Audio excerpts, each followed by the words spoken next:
Good day, and welcome to the PetIQ, Inc. fourth quarter and full year 2022 earnings conference call. All participants will be in listen-only mode. Should you need assistance, please signal a conference specialist by pressing the star key followed by 0. After today's presentation, there will be an opportunity to ask questions. To ask a question, you may press star then 1 on your telephone keypad. To withdraw your question, please press star then 2. Please note this event is being recorded. I would now like to turn the conference over to Katie Turner, Investor Relations. Please go ahead. Good afternoon.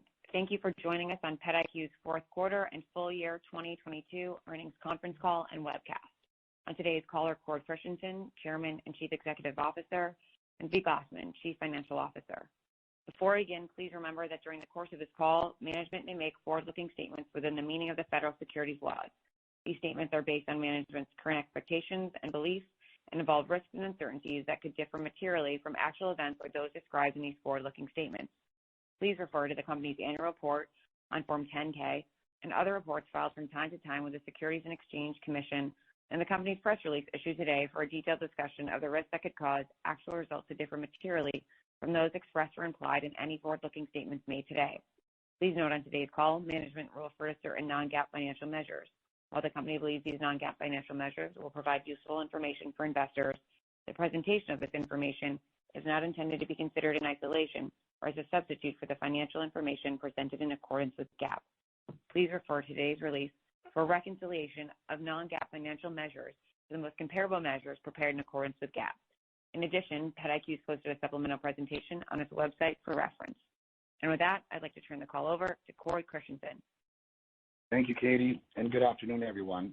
Before I begin, I'd like to apologize for my head cold and this crazy voice I'm presenting today. We appreciate you joining us today to discuss our full year 2022 and fourth quarter financial results.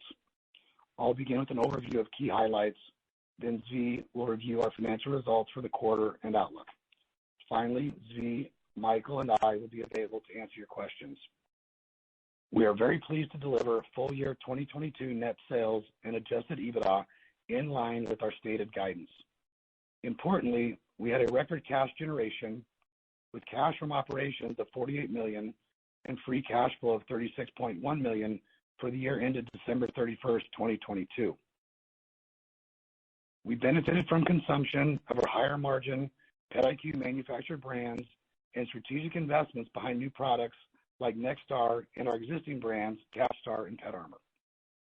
Similar to prior quarters, in Q4 we experienced consumer trade down from premium to more value-oriented health and wellness products.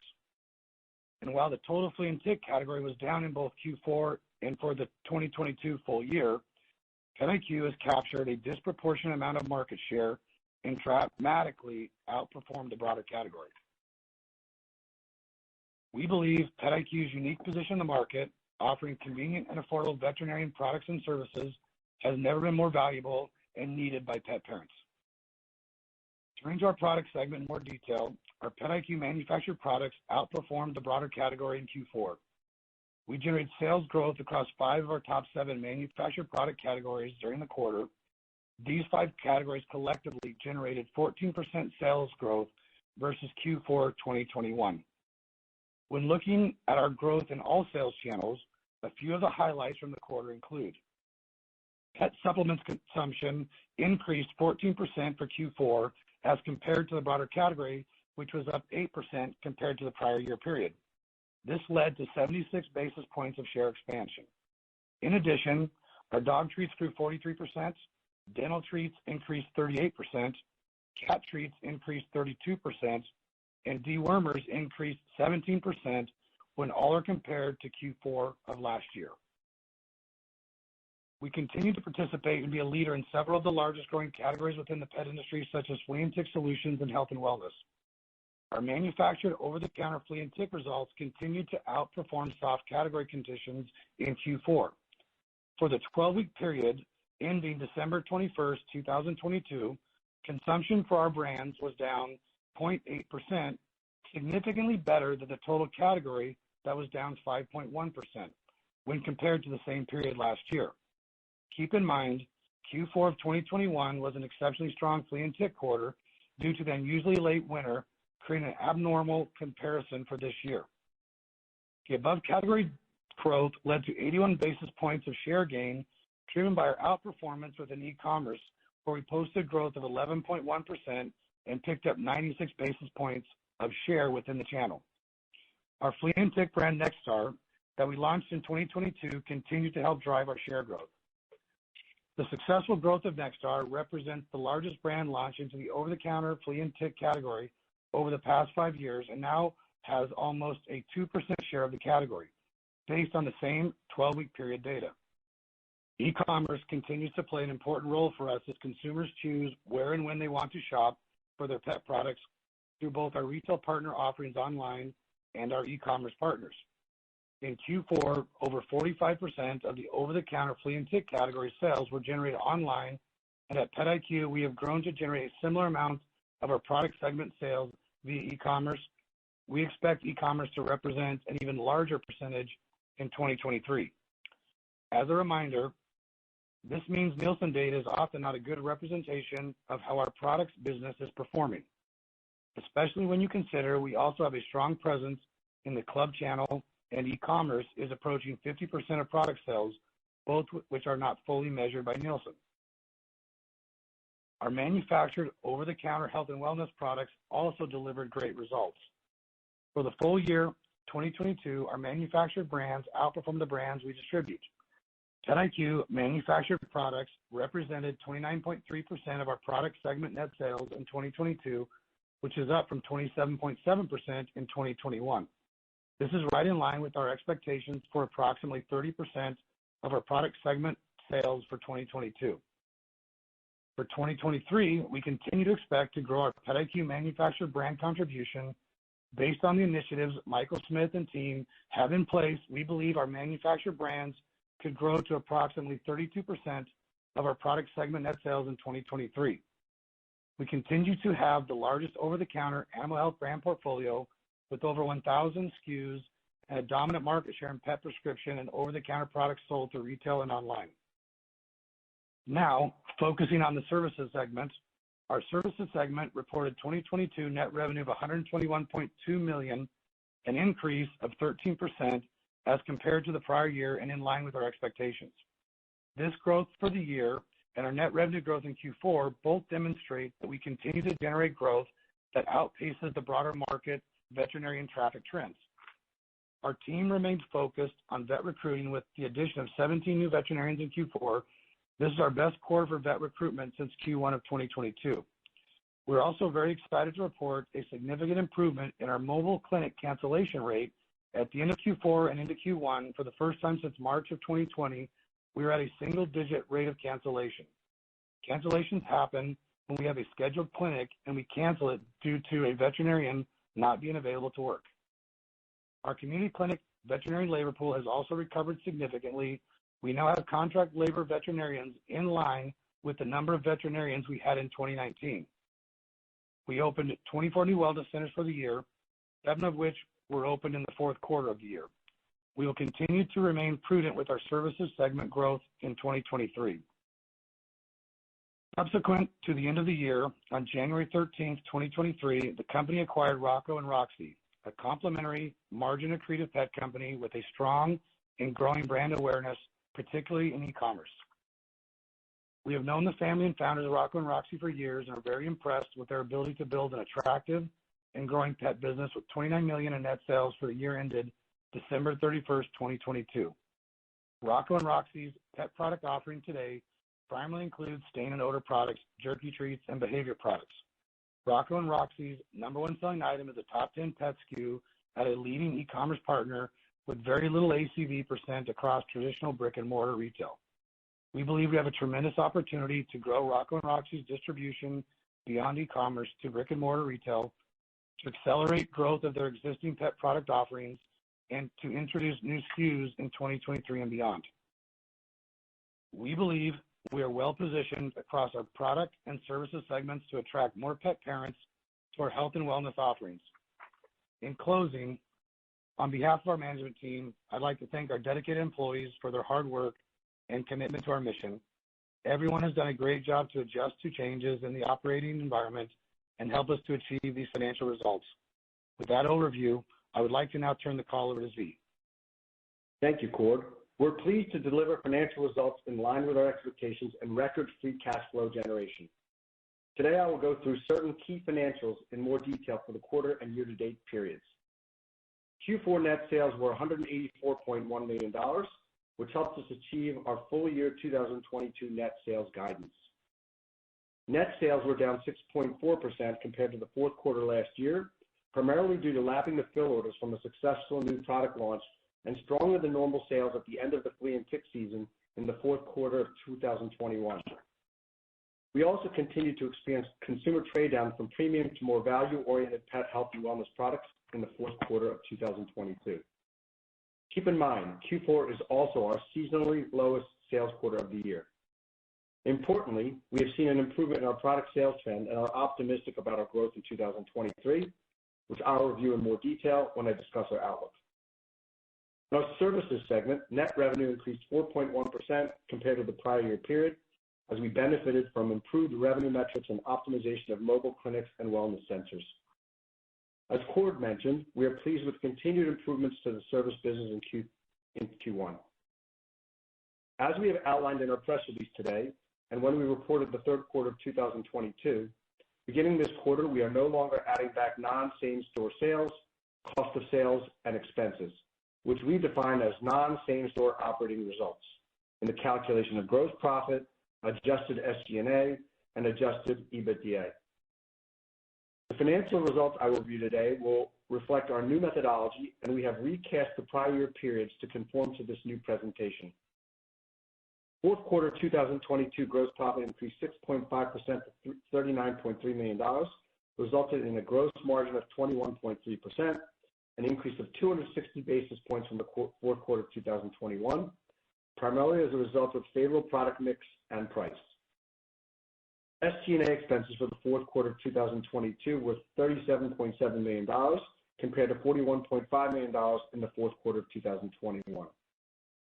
Adjusted SG&A was $34.7 million for the fourth quarter of 2022 compared to $37.2 million in Q4 of 21. As a percentage of net sales, adjusted SG&A was 20.5%, a decrease of 60 basis points compared to the prior year period. Our team has done an excellent job of implementing and achieving expense efficiencies through key initiatives. Q4 EBITDA was $9.9 million, an increase of approximately 105% compared to $4.8 million in Q4 of 2021. Under our new methodology, adjusted EBITDA for the fourth quarter of 2022 was $12.9 million, an increase of 42%. The new methodology for adjusted EBITDA does not give effect to non-same-store operating results of $2.8 million loss in Q4 of 2022 and $6.2 million loss for the fourth quarter of 2021. Adjusted EBITDA margin increased 240 basis points to 7% compared to 4.6% in the prior year period. Turning to our balance sheet and liquidity for the year ended December 31st, 2022, the company generated $48 million of operating cash flow and ended the year with total cash and cash equivalents of $101.3 million. 2022 was the strongest cash generation year in the history of the company, with record free cash flow of $36.1 million, within our expectations for free cash flow of $30 to $40 million. We expect a similar level of cash flow generation in 2023, which reflects cash interest costs increasing by approximately $6 million. Excluding increased cash of $21.8 million from improved profitability, working capital is relatively flat, up $1.9 million over prior year. Inventory was unusually low in 2021. 2022 inventory is more in line with targeted weeks on hand. The increase in inventory was funded through increased AP. Our working capital needs are primarily to fund inventory and accounts receivable, both of which can fluctuate based on the seasonality of our business, retailer demand, and the timing of new product launches. Our total debt was $452.9 million as of December 31st, 2022, versus $459.3 million at the end of 2021. In addition to our cash on hand, the company's revolving credit limit is undrawn and has $125 million of availability, together representing total liquidity, which we define as cash on hand plus availability, of $226.3 million as of December 31st, 2022. While we have no intention of additional borrowing, we would note that our liquidity is ample and our credit facilities are flexible. Our net leverage, as calculated under terms of our credit facilities as of December 31st, 2022, was 3.7 times. It is important to note that our leverage ratio and covenants as calculated under our credit agreements adjust for the impact of non-same-store sale operating results.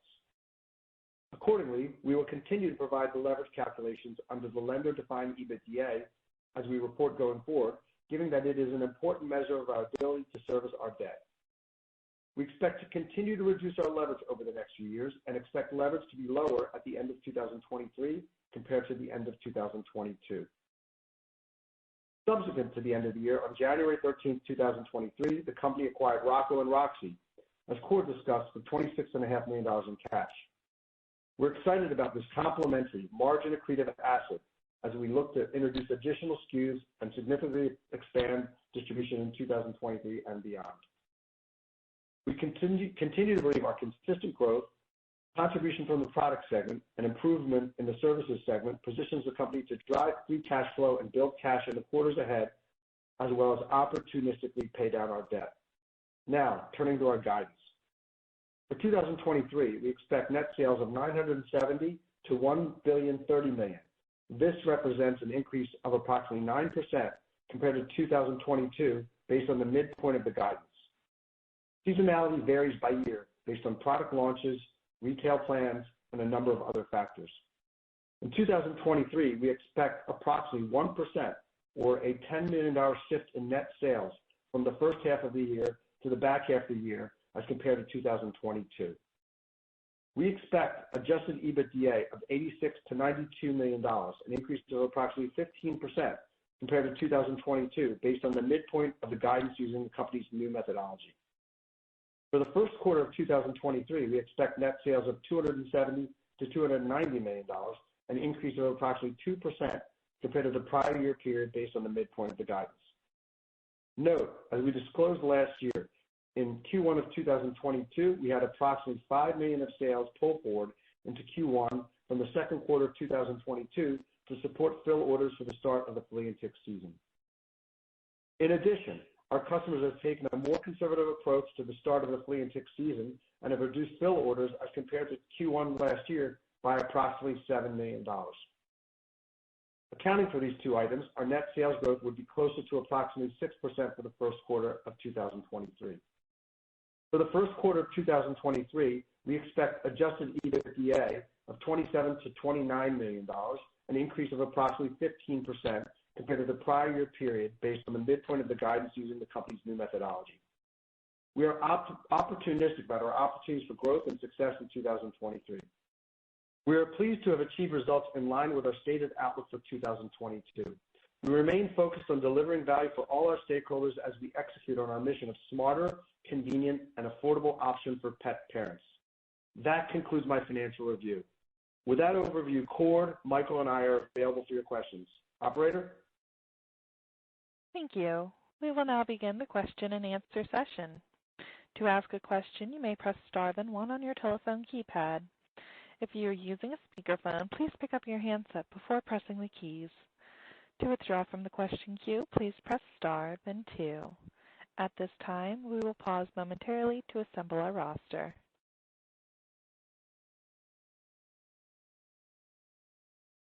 Our first question comes from Bill Chappell with Truist Securities. Please go ahead. Thanks. Good afternoon. Hey, good afternoon, Bill. He just wanted a quick one on Rocco & Roxie.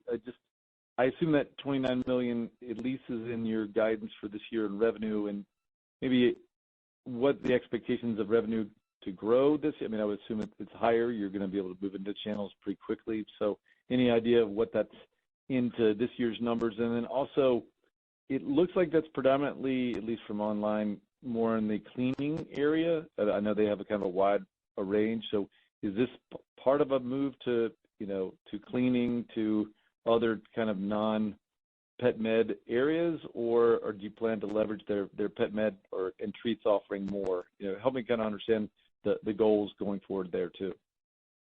Yeah, Bill, thanks for the question. I think, first of all, the 29 million they had last year, they've been chasing a number of non-strategic categories and business that was not very profitable or core to any of us, and that business we removed in our go-forward plans. And so the base that we rolled forward was roughly about $4 million less than that.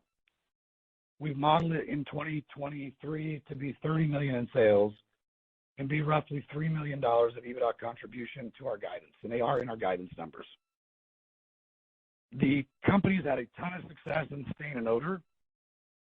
Stain and odor is in the same area of responsibility for all of the buyers and buying groups that we interact with at every retail group, and so it ends up being part of all those things that you're making decisions around how you take care of your pets' needs besides, food and treats and some of those. So although it isn't hardcore healthcare, it ends up being a big part of the decision on how you take care of those type of things. And there is a big opportunity for us to take the brand and go wider into that space. There's also a big opportunity for us to just look at how the brand has grown and how the consumer is connected to it, to move it other directions and do some testing. But the company currently has predominantly all of its sales online, did not have experience with brick and mortar retail. We will not see a significant increase in points of distribution until 2024 due to the timing of the deal and line review season. But we have met with a number of our retail partners, showed them the ranking on the SKU, they know it, and how the brand performs, and feel very good that expanding distribution significantly, being able to add new items into the SKU, and then just having more sophistication on our team to even drive the base business acceleration is going to be a deal that's going to feel and operate very similar to Capstar, where we bought it for a great multiple, but with 18 months of execution, the multiple is almost cut in half. So we're very excited about the deal. We feel good about it. It gives us more space to work and another brand that we're excited to build. Got it. And then just follow up, as you look into the upcoming flea and tick season, I know with weather you have a little, favorable comparisons, but how are the retailers looking at it? Are they stocking early? Are they stocking more? Are they primed with a bigger pet population to really push it, or is this, how are you feel like it's staged? Even though the season hasn't really started in earnest for another couple of months. Yeah, I think kind of we say in the commentary, we've seen fill orders this year about $7 million less than normal. That's not a huge percentage in the scope of what those fillers are. So in general, all retailers are getting ready for the season from a normal perspective, but definitely being a little more conservative than last year. Philosophically, I can tell you our approach has been to have some minor healing back into the category, still be conservative, and be ready for the season. And our guidance kind of contemplates all that. We're not automatically assuming all the weather-related lost sales from 2022 are just going to show up and be 100%. So that's all upside if it happens. But I'll remind you that in Q4 we saw still the high-end premium flea and tick still see some pressure, and it was probably almost $12 million of volume in the fourth quarter just at that high end. And so whether you follow Elanco that reported the softness in sales in their high end, or what we've been showing to the data, the high end's been pressured, and we've assumed it's going to continue to be pressured, and that's also all contemplated in our current guidance. Got it. So just to make sure I understand, $7 million lower in inventory, you think that's more about the category or more about retailers losing all their inventory across categories kind of versus a year ago or 2 years ago? Well, I think in reality, Bill, because sales is a component of weeks of supply, and typically when they do their fill orders, they'll have, based on current sell rate, 18, 19 weeks of supply, but the minute the season kicks off, they're trying to maintain 8 weeks of supply that can run the category very easily with 6. We've seen a couple retailers take about a week of supply out of their assumptions, which represents a number, everybody else acting normal. And so I just think you're going to see a few people be conservative, but everyone is well positioned to keep the weeks of supply at a rate that there won't be out of stocks, and we'll be able to maximize the sales for the year. Got it. Thanks so much. Thanks, Bill. Our next question comes from Corey Grady with Jefferies. Please go ahead. Hi, thanks for taking my question. I wanted to follow up on your comment on seasonality this year. So as we think about your product category performance, can you remind us what typical seasonality should look like in your product business and how you expect this year to vary with the acquisition and then new product launches? Thanks. Yeah.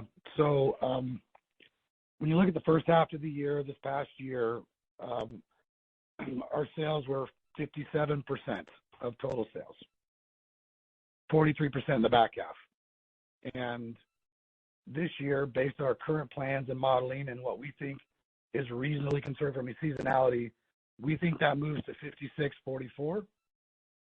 And so you have obviously our guidance for Q1, take the midpoint, you apply those percentages, you can see kind of very quickly that 1% shift in the midpoint of our guidance is about $10 million of volume we think moves the back half tied to really our non-seasonal business and through the acquisition, leveling some of that out.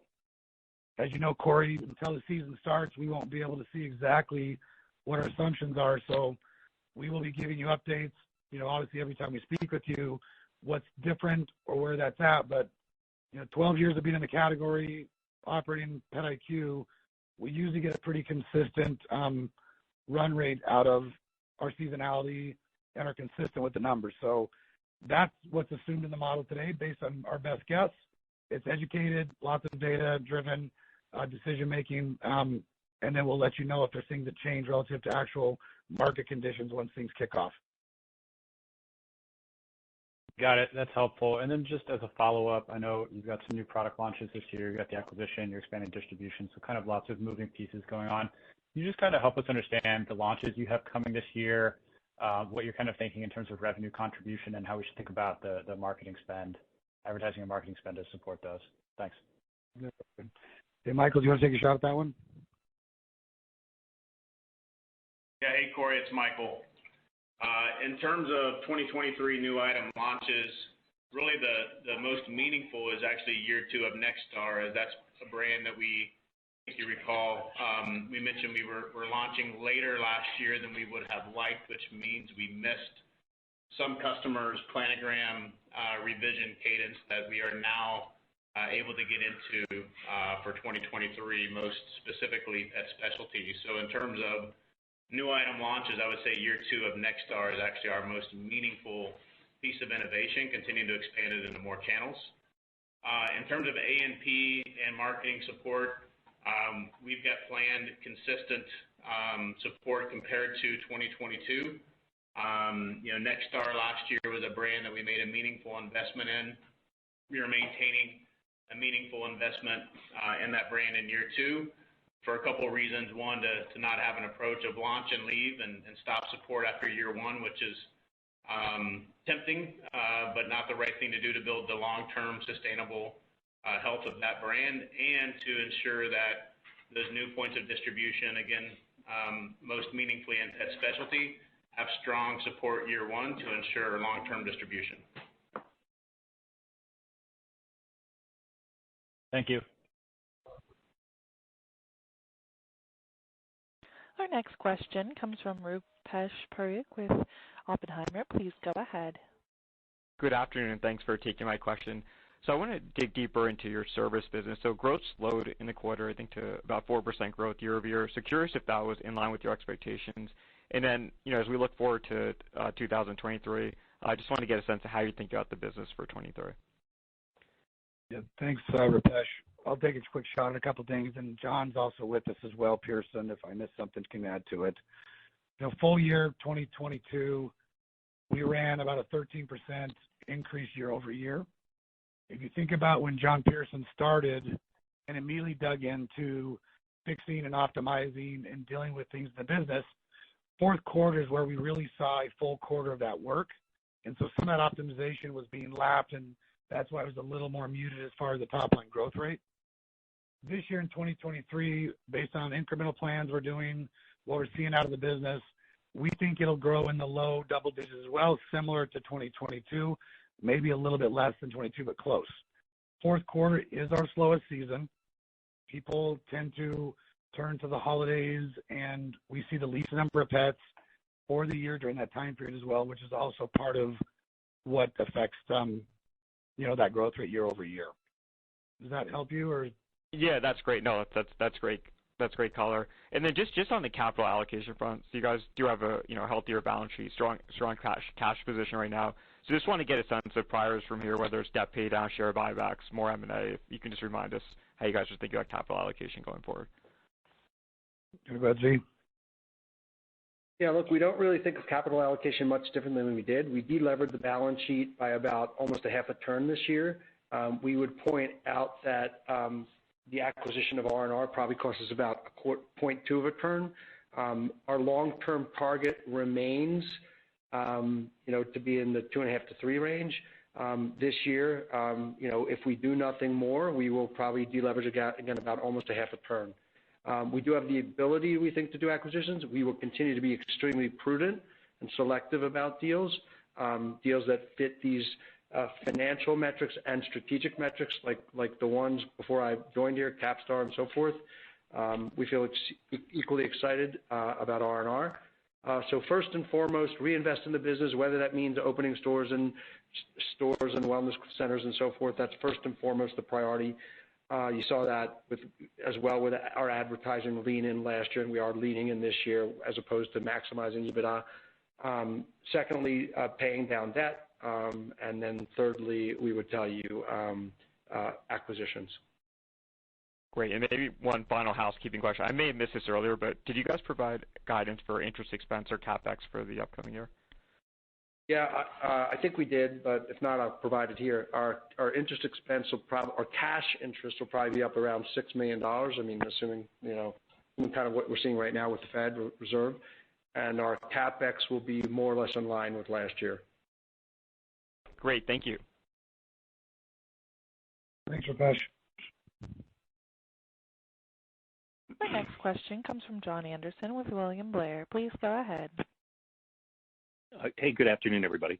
I wanted to ask just on the product business, the mix shift towards more of your own manufactured brands is obviously important for a variety of reasons. It looks like you're expecting that shift to continue in 2023, even maybe accelerate a bit.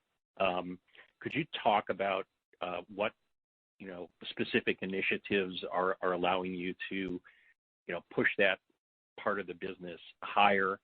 And if you do get to 32% in 2023, what are you kind of shooting for longer term? Could this be 40% of the product portfolio over time? Just trying to get a sense of how you're thinking about that longer term as well. Hey, Michael, why don't you take that one?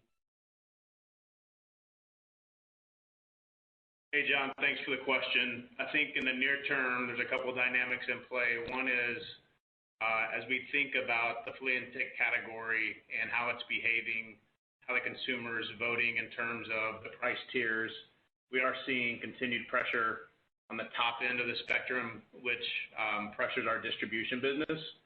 And we're seeing real health and traction with mid-tier and value, which is where our manufactured portfolio plays. So as that dynamic plays out, there's naturally a bit of a swing from distributed to manufactured. We're also candidly seeing a bit of a slowing in the RX conversion from the vet into the online e-commerce channel, where for the last 3 years that's been growing greater than 20%. We still think it's going to be healthy at plus 5 to 10% growth, but that has been one of the offsetting pressures in the mix is as that RX business has been a fast-growing segment. It's pressured our ability to grow our manufactured business faster than the distributed business. This is the year where I think that dynamic flattens and plateaus.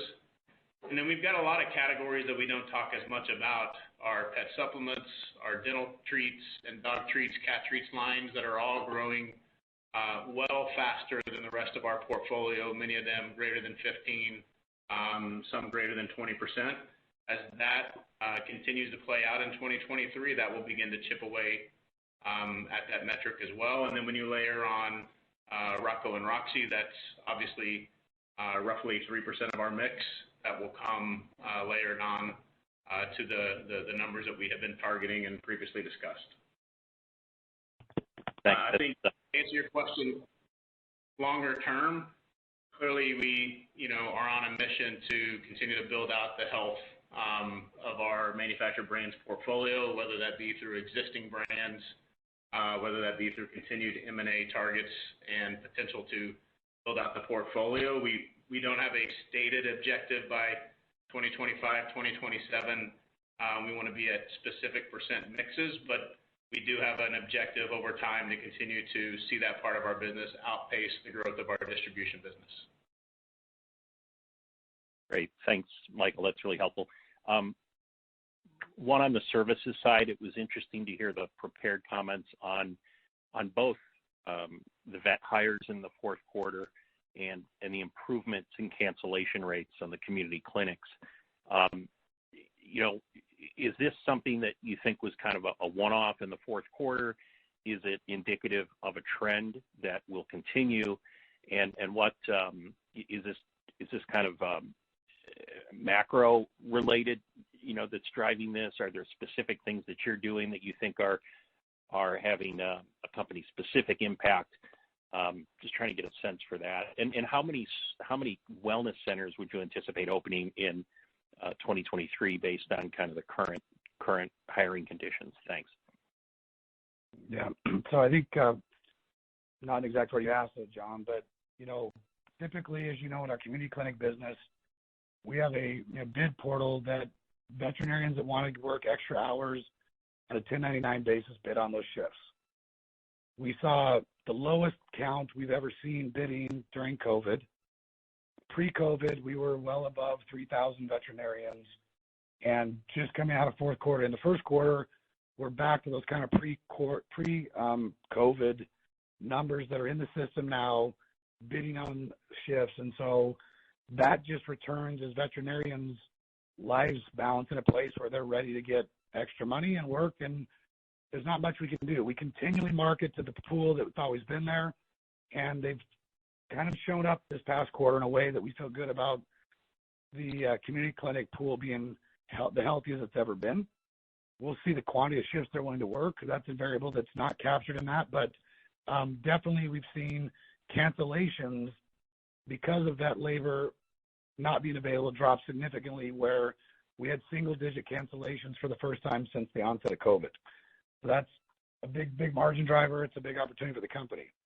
On the recruiting side, getting to 17 vets, again, we've had a lot of learnings along the way. This quarter, those learnings were well received in how we've changed some of our communication. We've hired a good number of vets this quarter. We hope to hire a bunch more. Right now, until we can see something different and update you differently, we're assuming 23 is going to look like 22 as it relates to new openings.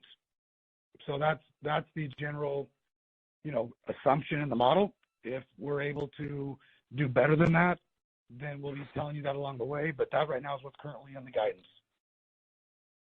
Great. Thanks, Cord. Thank you. Thanks, John. Our next question comes from Elliot Wilbur with Raymond James. Please go ahead. Thanks. Good afternoon. Question for Cord. Just want to go back to some of your earlier commentary around parasiticide market dynamics.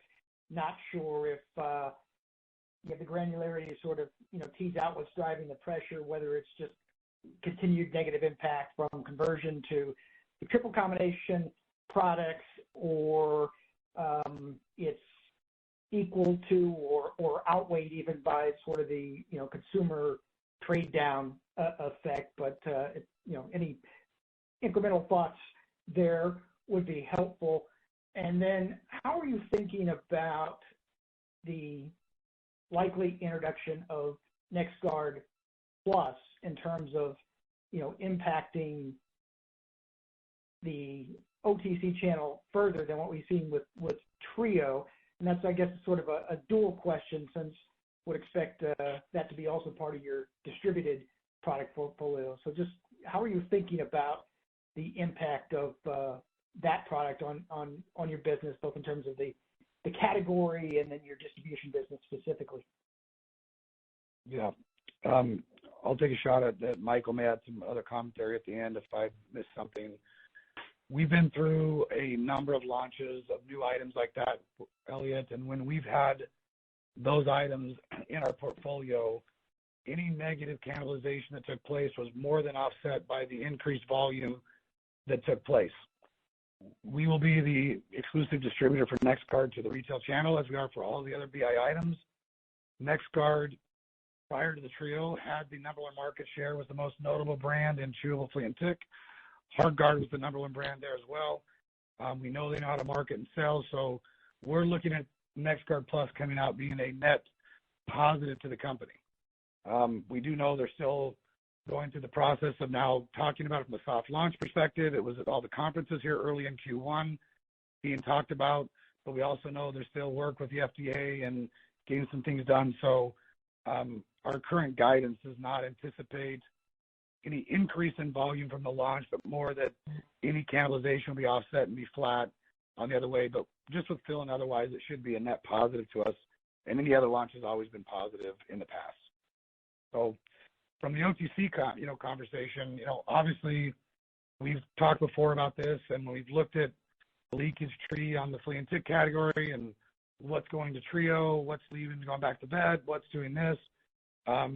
We don't see a significant amount of volume coming from retail back to Trio from our leakage trees and watching those, but we do see some coming, so it's not nothing, but it's all at that very high end, and that's probably part of the reason why the high end has been pressured.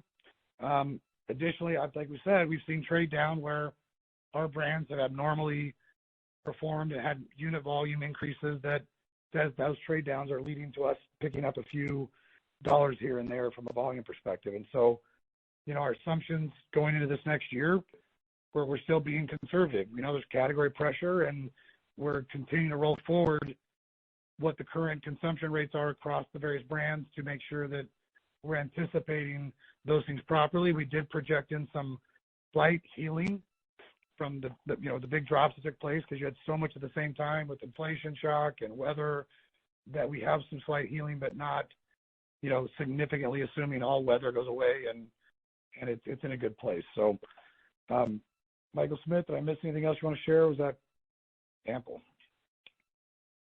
No, that pretty much covers it, Cord. I would just add, as we think about OTC flea and tick, the Cord's comment about not a meaningful amount of units leaving the channel and going back to the vet.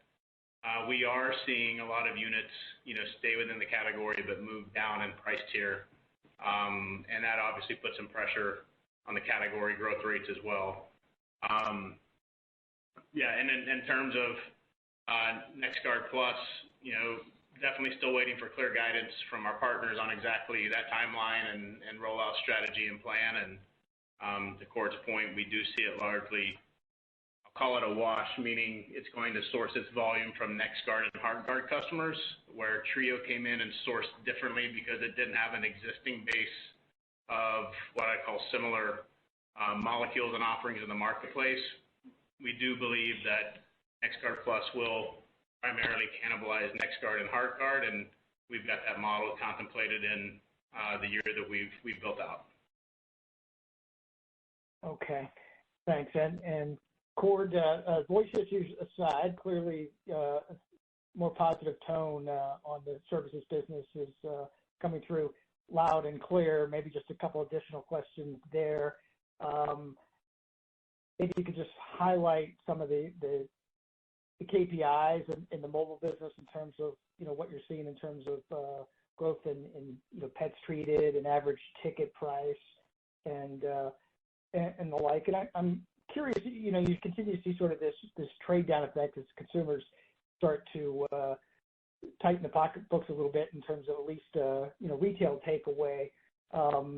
Not sure how evident that is necessarily on the services side, but certainly seeing higher ticket prices negatively impact clinic visit trends. So I'm wondering if if you're, we would suggest that you're seeing sort of an increase in volume specifically related to the higher rates of inflation that you're seeing at the end clinics. That's, a positive, more of a positive tailwind at the end of the year than maybe what you saw at the beginning. And then just, last question in terms of performance of new wellness centers, maybe just comment on how new wellness centers open this year have performed relative to historical trends.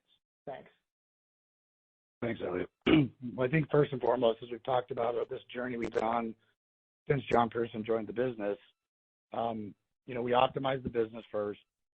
We realigned the P&L to current cost structures and current market trends, not waiting for the market to return to 2019. And we reworked the way we communicate with our customers and our pet parents to attract customers. And we've had a lot of healing in the base business, number one. Number two, since that healing, our consumption and growth rates and customer acquisition rates right now are running significantly above what the vet industry is running. So your comment about value being meaningful, we're seeing almost, a double the rate where they're running flat negative numbers. We're running significantly positive, and we're well above their performance, which says there's definitely still a need and a model there that makes a lot of sense. And we're, very excited about model. We've always been committed to that because the exit interviews with our customers are always super positive relative to our model. The next phase of this business, we talked about going in and looking at other ways to have an offering that made sense to the market. We have opened up a couple test pilot stores where we've added a significant number of additional services to our base wellness centers. Those base services are things that do not require vet labor but are needed for your pet's health care on a monthly basis. So it increases visits significantly. And those tests in the first couple locations are ahead of our expectations. We will open a number of incremental locations to get multiple markets testing the same concept. If that concept continues to perform as we are currently optimistic it will, then it'll be a big change in the model and significant improvement in the overall thoughts on how we operate. Just the fact that we can have days we run without a vet, days with a vet, starts to balance a really solid model that leverages both the strength of our community clinic business, wellness center business, and all the things in between. So I think more to come on that as we get more data, but John's done an amazing job. He's now in the weeds on just the base wellness center business and making significant improvements there, and things are going the right direction. I would say volumes are kind of on track with where we'd expect them to be in the model, both new and existing, which they need to be better than that, and so we're working hard to do that there where we've done other places. But we're very encouraged what we're seeing from the consumer, what's happening. We always talk the KPIs are dollars per pet, pets per clinic, total revenue per clinic, and all those KPIs are the best they've been in a very, very, very long time, which is encouraging. So just getting back to where we're recovering the margin that we weren't able to harvest during COVID is an exciting time, and that's encouraging. I think we have more encouraging days ahead of us as we resolve some other things that are in front of us and able to scale those things as part of the overall model and more to come. But again, the base driver of this business is still us growing our product business, that product business delivering the margin, that product business delivering the cash it's delivering, and the service organization now kind of carrying its own weight, and now in the future starting to add similar contribution and get larger.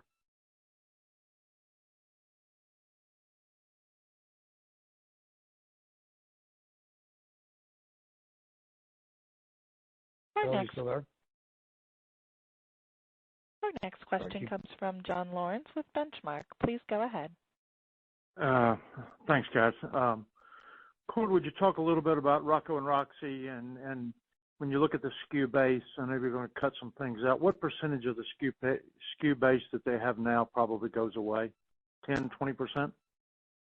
Yeah, it's more like 10%, John, but the reality of it is, like anything, they are right now, doing almost all of their volume with a very small number of customers with a very small number of SKUs. They had a very unique technology, super premium in the stain and odor, it's quickly become a top 10 pet item, not just a owner item, top 10 pet item at one of the largest online, pet product sellers in the e-com space. And so that tells you how the brand connects and the quality of what they're building and what they're doing. So we see a significant amount of upside to add to the brand. I think it's similar to a Capstar where we paid a reasonable multiple to buy the business. But when you look at, on a second year run rate and contribution, we can see that multiple go down significantly to where we just have a lot of confidence in our ability to read the market, both for distributions and items. And we've now done it multiple times with our Perigo acquisition, our Capstar acquisition. This is very similar attributes to that. So this is the ones we get excited about. Right. And Sightline, fully integrated 9-12 months? What's interesting about this business is it's they don't need no manufacturing. They're using co-man manufacturing. Only had about 12 employees. We're going through the process of deciding if we need all 12 or not, but they're all good people, so likely. But we won't need to keep any of their buildings or facilities. They'll be able to move right into one of our facilities, and it becomes more like a brand acquisition than a true company acquisition, John. So we plan to be integrated from a pure operating standpoint with the same kind of supply chain in place in the first 90 days. The next 6 months will be where we significantly improve that. Got it. Last question for me is your retail partners that are either waiting for those conversions or new builds on the services side. I assume they're just still chomping at the bit to get you in line there. I assume that's correct. Yeah, there's no change in the people's desire and partnership to want more, and obviously we would love to give them everything they want. We have not dramatically improved that for them, but we are making as much progress as we can. We have good relations with all of them, and we're just continuing to stay very, very connected and communicate the best we can. So that's where we are right now. Great. Thanks so much. Good luck. Thank you. This concludes our question and answer session. I would like to turn the call back over to management for any closing remarks. I just want to thank everybody for joining us today. Obviously, we felt extremely good about delivering both in our guidance for both our sales and our adjusted EBITDA for a full year 22. Feel great about our guidance going forward into 23 with our implied growth rates and performance there, and great visibility and being able to be at a place where we can have that information going into the year versus being surprised at what's happening in the market. Thanks to our employees, our team members, and everyone that helped us do those things and deliver the results. We'll look forward to our quarterly updates as we continue to deliver against our guidance and our plans, and look forward to interacting with all of you. Thank you, everybody. The conference is now concluded. Thank you for attending today's presentation. You may now disconnect.